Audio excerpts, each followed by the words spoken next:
මන් දැනගත්තා ඔබ මෙතන කියලා. මහාචාර්ය මැගොනිගල්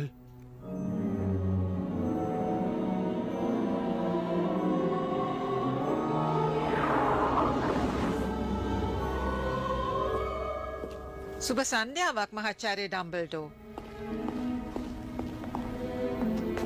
ඔය කියන කටකතා ඇත්තද? ඇල්බස්? මටත් බය ඒකයි මැගොනිගල්. මේ වතාවේ නරක ජයගත්තා.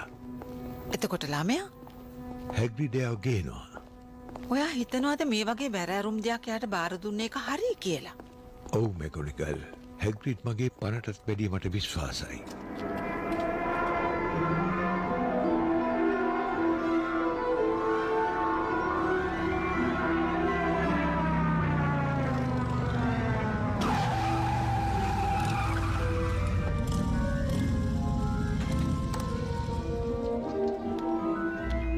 මහාචාර්ය ඩම්බල්ඩෝතුමනි, මහාචාර්ය මැගොනිගල්.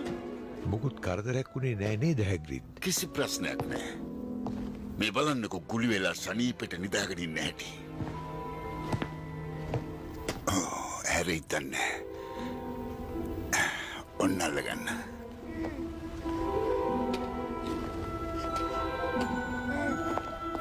ඇල්බස්, ළමයා මෙයාලත් එක්ක තියෙන එක පරිස්සම් කියලා ඔයා හිතනවද? මං දවසම මෙතෙන්ට වෙලා බලන් හිටියා.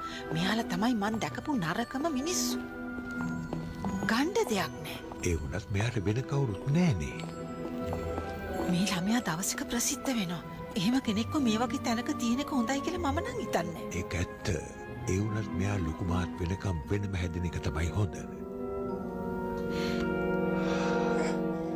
හැමදාටම නෙවෙයිනේ.